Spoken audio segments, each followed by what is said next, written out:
enorme privilegio volvernos a reunir en esta iglesia virtual. La iglesia en las casas. Usted en la comodidad de su casa, de su oficina, o quizás solo escuchándonos ahí en el tráfico, pero estamos reunidos para escuchar una palabra de Dios para nuestras vidas. Quiero invitarles a esta hora a que leamos la palabra de Dios en el Evangelio según San Lucas capítulo 14. Vamos a leer del versículo 28 en adelante, que dice de la manera siguiente: porque ¿quién de vosotros, queriendo edificar una torre, no se sienta primero y calcula los gastos, a ver si tiene lo que necesita para acabarla? No sea que después que haya puesto el cimiento y no pueda acabarla, todos los que lo vean comiencen a hacer burla de él, diciendo: este hombre comenzó a edificar y no pudo acabar. ¿O qué rey, al marchar a la guerra contra otro rey, no se sienta primero y considera si puede hacer frente con 10,000 al que viene contra él con 20,000? Y si no puede, cuando el otro está todavía lejos, le envía una embajada y le pide condiciones de paz. Esa es la porción de la palabra en que vamos a meditar bajo el tema manos a la obra. Qué interesante, manos a la obra. Estamos como iniciando una nueva etapa en nuestras vidas, acostumbrándonos a algo que no estábamos acostumbrados, teniendo que empezar de nuevo. Quizás a algunos les ha tocado reestructurarse en sus trabajos, en sus negocios, otros fueron despedidos y el Señor les da oportunidad de trabajar, otros tienen que inventarse a ver cómo seguimos. Hasta nosotros, los pastores, tenemos que acostumbrarnos de tener iglesia llena, ahora tenemos que tenerlas con distanciamiento y recibirlas por grupito, y la tristeza de ver que otros se han ido, otros han venido, la alegría, y otros tristemente se han quedado estancados. Pero mis amados hermanos, yo les quiero motivar a esta hora a que tomemos una iniciativa de que durante este año, que es el año de la reconciliación, que durante este tiempo Dios forme a Cristo en nuestras vidas. ¿Por qué no iniciar edificándonos aquí en esta nueva etapa de nuestras vidas, para que al terminar todo este periodo, toda esta situación, podamos ver lo que Dios nos permitió formar en nosotros y le podamos glorificar? Porque en medio de las crisis Dios se glorifica.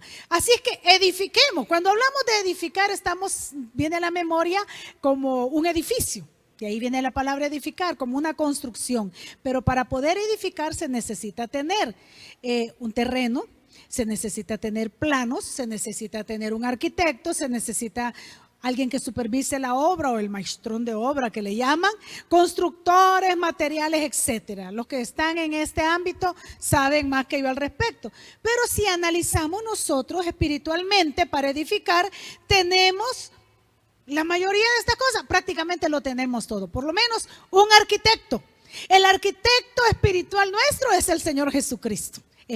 El que puso los cimientos de esta edificación. Segundo, un supervisor, el Espíritu Santo que está con nosotros para guiarnos, para convencernos de pecado, de justicia y de juicio. Los constructores, ¿quiénes son? Nosotros mismos. Usted y yo construimos nuestra propia vida según nos impulsa el Señor. Tenemos los planos de este edificio que queremos, que es la palabra de Dios. Aquí están los planos, aquí está lo que Dios quiere de usted y quiere de mí. Tenemos los materiales que están a disposición nuestra, a la distancia de una oración. Pero para poder edificar necesitamos un terreno. ¿Cuál es el terreno sobre el cual voy a edificar? Ya que tengo el arquitecto, los supervisores, los constructores, los planos y todos los materiales. Ese terreno puede ser mi vida. Cuando leemos ahí en San Mateo capítulo 13, ve que se compara con distintas clases de terreno. Pero yo tengo que definir dónde voy a construir. Usted, mi hermano y hermana, puede construir sobre su propia vida. Eso incluye construir sobre su espíritu, sobre su mente, y edificar o construir sobre su corazón, sobre su voluntad, sobre su carácter, sobre su temperamento. ¿Cuánta gente vive diciendo: es que mi temperamento, es que este es mi carácter? Mire, el carácter es la manera en que reaccionamos ante las diferentes circunstancias de la vida. Eso dependerá de cuánto tú estés edificándote en el Señor. Ya deje de excusarse: es que así nací, así soy, y si no me quieren ni modo. Eso lo cantaba la Pariácuri. Pero Dios nos manda a que seamos moldeados por el Espíritu Santo. Lea Jeremías capítulo 18. Somos como el barro en las manos del alfarero y el Señor puede cambiar nuestra vida. Si tú decides edificar sobre tu propia vida, es lo mejor que podemos decidir. Mi espíritu, que tanto lo voy a edificar en relación con Dios. Mi mente, la Biblia dice, llevando sujeto todo pensamiento a la obediencia de Cristo. Quítese de nosotros ese pensamiento de derrota. Quítese de tu vida ese pensamiento de no puedo. Ay, es que como yo. No, ánimo. Manos a la obra. Edifica sobre tu corazón. Saca aquellas cosas que no te agradan. ¿Cómo lo vas a saber? El Espíritu Santo te lo va a revelar. Tu voluntad. Mire, en el alma está el intelecto, las emociones y la voluntad. En el alma yo decido si busco del Señor o si me aparto del Señor. Edifica sobre tu voluntad, sobre tu carácter, el temperamento, todo va a ir cambiando. Puedes edificar también sobre tu familia. Luego de edificar sobre ti mismo, edifica sobre tu familia. ¿Cómo está tu relación con tu cónyuge? Hay cosas que deberías de empezar a construir porque quizás nunca las construiste o están en ruinas. Puedes construir con tus hijos. ¿Qué pensamiento tienen tus hijos de ti como padre o como madre? ¿Qué pensamiento tienen? ¿Cómo hemos impactado la vida de nuestros hijos? Como mamás. Hay que construir nuestra familia como padres, como hermanos, como primos, como abuelos, como lo que sea.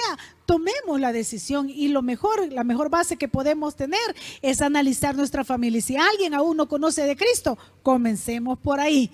Como le dijo el Espíritu Santo al carcelero allá en Filipo, cree en el Señor Jesucristo y serás salvo tú y toda tu casa. Puedes edificar sobre tu trabajo. Si te estás rehaciendo, si estás empezando, tú puedes edificar sobre eso. Son áreas donde puedes edificar. Puedes edificar ahí en el trabajo, dar buen testimonio si trabajas en una empresa, dar lo mejor de ti, hablar a otros de Cristo con tu ejemplo, sobre todo con el ejemplo, porque a veces hablamos mucho y actuamos poco. Edifiquemos en el trabajo, en tus finanzas. Consagra tus finanzas al Señor. Mire, dice la Biblia que Dios desea que usted y yo seamos prosperados en todo. Dios no tiene el deseo que usted sea pobre. Él dice que seamos prosperados en todo, pero ¿cómo? Así como prospera tu alma. Ahí está la balanza, ahí está la medida, ahí está la equidad. Edifiquemos sobre el servicio que damos a Dios. Si tenemos un ministerio, en nuestro caso, mire, yo estoy feliz porque a pesar que vi un reto de meterme en la tecnología, a pesar que vi un reto que quizás no podíamos, comenzamos, hermano, con el celular grabando y usted recordará, hace más de un año que estamos en esto. Alguna palabra Dios tiene que haber hablado y si no le habló a usted, le habló a otro. Para mí la satisfacción es que obedecí la palabra de Dios. Edifiquemos sobre nuestro servicio a Dios. ¿O ya te conformaste? O ya no te ofreciste y decirles, hermano, hermana, aquí estoy para servirle al Señor en lo que sea. Hay hermanos tan lindos que se disponen y ellos dicen, pastores, hoy solo vamos el domingo a la iglesia. Si quiere todos los domingos. Mire, hay un par de hermanos aquí en Santa Ana que le han dicho al pastor, el domingo es el día del Señor, así que los 4 cultos está sirviendo aquí. En un área específica que hay varios de ellos que están en esa condición, pero el tamaño, la longitud, la anchura del edificio dependerá de nuestra fe en las promesas del Señor. Aquí están las promesas del Señor. ¿Cuál es el tratamiento entonces? Si ya decidí que voy a edificar sobre mi vida, mi familia, mi trabajo, las finanzas o el ministerio, ahora, ¿cuál es el tratamiento que se le da al terreno? Porque cuando uno va a construir, yo antes pensaba que uno solo veía el lugar donde va a construir, hacía las medidas y arrancaba. No, hay que quitar los diferentes tipos de tierra, las capas de tierra hasta llegar a la tierra donde se puede construir. Sobre tierra negra no puede construir porque es floja, sobre la arena no puede construir porque es inestable. Entonces hay que saber darle tratamiento al suelo. Primero identificar la clase de terreno en que se va a construir. San Mateo capítulo 13 del versículo 3 al 8 te da las clases de terreno. Hay terrenos de junto al camino. O sea, aquellas personas que rápido pierden su entusiasmo. Ya hemos predicado sobre esto. Hay terrenos pedregosos, o sea, los pedregales, ¿verdad? Que las dificultades, cuando el sol calienta, las dificultades ahogan y hay problemas y entonces ahí se mueren. Hay terrenos espinosos. Es aquel que empieza bien, pero lo afanan las cosas materiales y se apartan del Señor. Pero hay buena tierra, entonces tú tienes que apuntarle a la buena tierra. Primero examina cómo está tu terreno. ¿Eres de los que rápido perdieron el entusiasmo y hoy con la pandemia se alejaron del Señor? ¿Se cambiaron de congregación? Es que esta me queda más cerca. ¿Dejaste de confiar en el Señor? Por lo menos se congregan.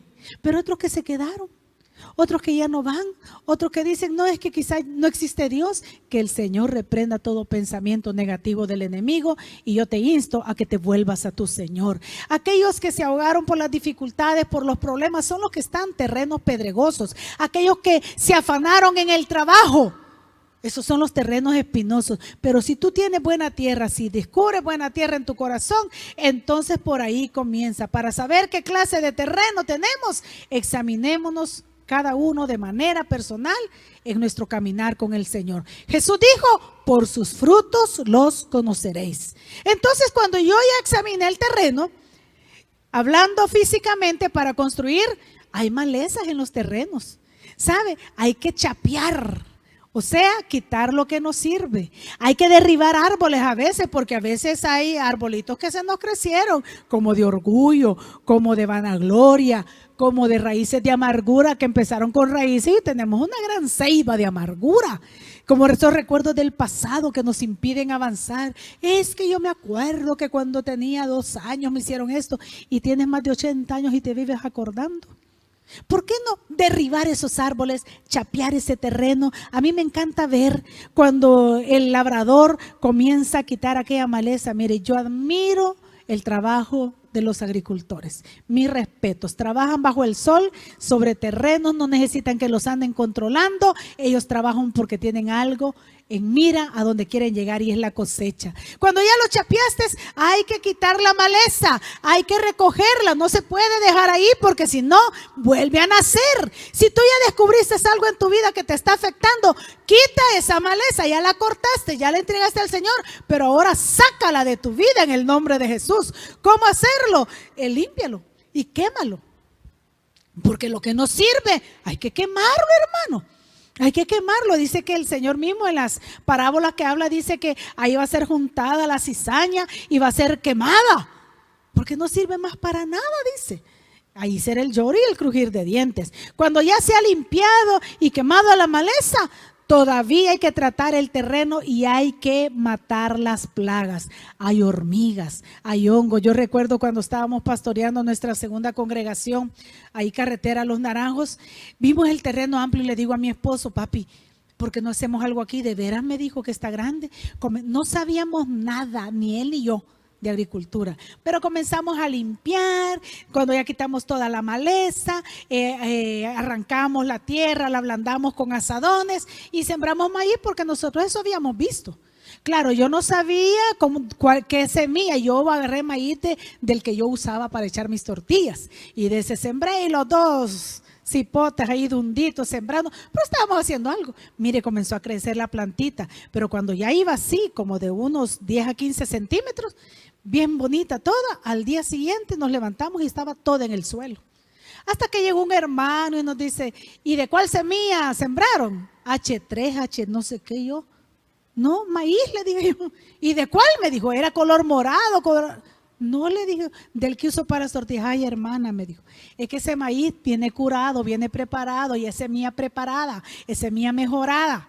Segundo, me dijo, limpiaron la tierra para matar las plagas, la prepararon, la curaron, me dijo.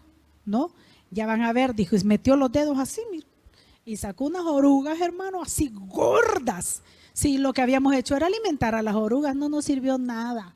El hermano se compadeció de nosotros y nos sembró el maíz y tuvimos elotes, que era lo que quería, hacer una tolada para toda la congregación. Pero hay que matar las plagas. Si tú no matas las plagas de tu corazón, si tú no matas las plagas de tu mente, aquellas malas orientaciones que te dan, aquellas malas amistades, aquellos programas que no te edifican, vas a seguir mal. Así que preparemos el suelo, pero luego edifiquemos según el modelo.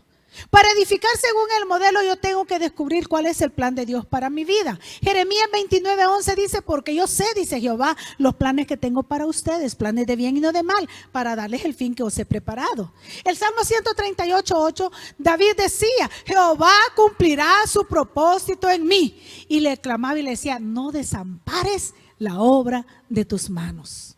Y Jeremías 1:5, el Señor le dice a Jeremías, antes que nacieses, que te formases en el vientre de tu madre, te conocí. Y antes que nacieses te di por profeta a la nación. O sea, Dios ya tiene un plan para tu vida. Descúbrelo. ¿Para qué Dios te trajo a este mundo? Descubre el plan que Dios tiene para tu vida y conforme a ese plan. Yo he estado estos días recordando que cuando yo vine al Señor yo creí que iba a ser un simple miembro que me sentaba en la banca de la iglesia, ahí donde el Señor me llamó, y que iba a servir. Me gustaba siempre me ha gustado dar clase a los niños, y yo creí que hasta ahí iba a llegar, pero el Señor tenía algo más para mí. Y Él me dijo, tengo algo especial para ti. Ese fue el llamado que me hizo. Y conforme el tiempo pasó, el Señor me fue indicando que lo que quería es que predicara su palabra. Primero, me llamó a ser su hija.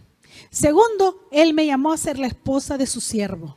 Tercero, Él me dijo, prepárate, porque tú no solo vas a ser la esposa de un pastor, yo te estoy llamando a ti con un ministerio definido. Y el Señor me ha llamado y le digo, he hecho tantas cosas y sigo haciendo tantas cosas que yo me pregunto, ¿cómo es que las hago? Y hay gente que me dice, hermana, ¿y cómo hace para tener tiempo para todo? Y yo sencillamente le digo, no sé. Solo obedezco lo que el Señor me dice, priorizo y que el Señor me vaya guiando a través de su Espíritu Santo, porque hay que entender para qué Dios nos ha creado. También hay que calcular lo que leímos al inicio en Lucas. Dice que hay que calcular el precio de edificar. ¿Por qué? Dice el versículo 28 de Lucas, ¿quién de vosotros queriendo edificar una torre no se sienta primero y calcula los gastos a ver si tiene lo que necesita para acabarla? Mire, hacer un edificio físico, una casa, es costoso, sobre todo en estos días. Hay que tener dinero para los materiales, hay que tener dinero para los planos, para los permisos, porque hay que sacar permisos en la alcaldía, si no se los van a cerrar. Hay que tener la mano de obra, hay que pagarla. Y bueno, hay que tener tantas cosas. Tiene un costo monetario, es costoso. Ir a la guerra, porque ahí habla también de que, o que rey, dice el versículo 31, al marchar a la guerra contra otro rey, no se sienta primero y considera si puede hacer frente con 10,000, aquel que viene a él con 20,000. O sea, todo tiene un costo. Asimismo es el costo y los peligros que se enfrentan al construir mi edificio espiritual en el Señor. Quizás vas a tener burlas, quizás vas a tener tropiezos, quizás van a haber días de desánimo, pero yo te animo, no te detengas. ¿Por qué? Porque la recompensa que te espera es mejor. Tú podrás decir, pastora, pero ¿cómo edifico en mi familia si no son creyentes? Dobla rodillas, clama al Señor. No creas en tu familia, créele a Dios. Ay, pero es que mire mis hijos, que mi esposo. Yo le voy a decir a las hermanas que tienen esposos inconversos, no los aten con sus palabras. La Biblia dice que lo que atamos en la tierra será atado en el cielo. Y dice, ¿y qué va a querer este animal de 4 patas? Me dijo una hermana, hablando del esposo. Hermana, orémosle. ¿Y qué va a querer este animal de 4 patas? Y yo dije, si ya lo ató. ¿Y cómo se llama la persona que se casa con un animal de 4 patas? Hermano, seamos positivos, creámosle al Señor. Si vas a construir sobre tu vida, no digas, es que yo no puedo, es que a mí me dijeron cuando era niño. No importa que te hayan dicho, la palabra de Dios dice, todo lo puedo en Cristo porque Él me fortalece. O como dijo David, Jehová cumplirá su propósito en mí. No es lo que yo voy a hacer, es que yo voy a colaborar para que Dios edifique sobre mi vida. La recompensa es la mejor. Mateo capítulo 25, versículo 23 está la recompensa y dice, su Señor le dirá, bien buen siervo y fiel, sobre poquito has sido fiel, sobre mucho te pondrá. Y nos hará la invitación, entra al gozo de tu Señor. Hermano, hermana, edifica sobre tu vida, sobre tu familia, sobre tu trabajo, sobre tu finanza, sobre tu ministerio.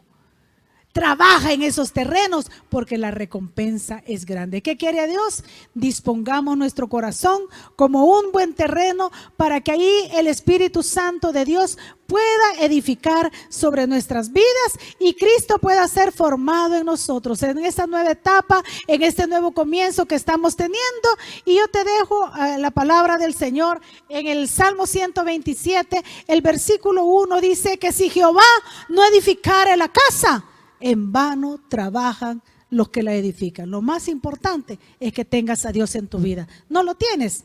Escucha esta oración, repítela, llámanos y estamos para ayudarte. Que Dios te bendiga. Querido amigo, querida amiga, quiero invitarte a que rindas tu corazón a Cristo Jesús. Él te ama y quiere salvarte, pero tú debes de invitarlo a que entre a tu corazón.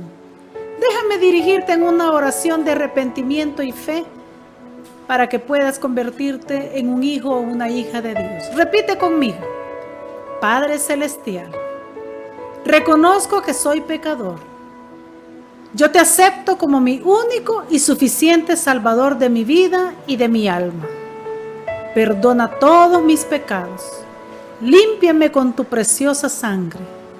Escribe mi nombre en el libro de la vida. Séllame con tu Santo Espíritu y guíame en mi diario vivir. Abro mi corazón para que hagas de él tu morada. Amén y amén.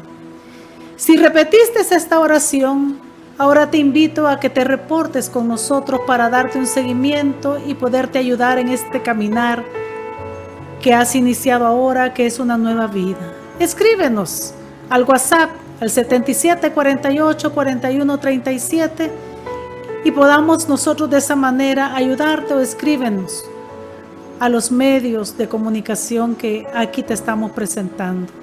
Te aconsejo que platiques con Dios. De aquí en adelante eso se llama orar, pero también, si puedes y tienes, leas de su palabra. Que Dios te bendiga.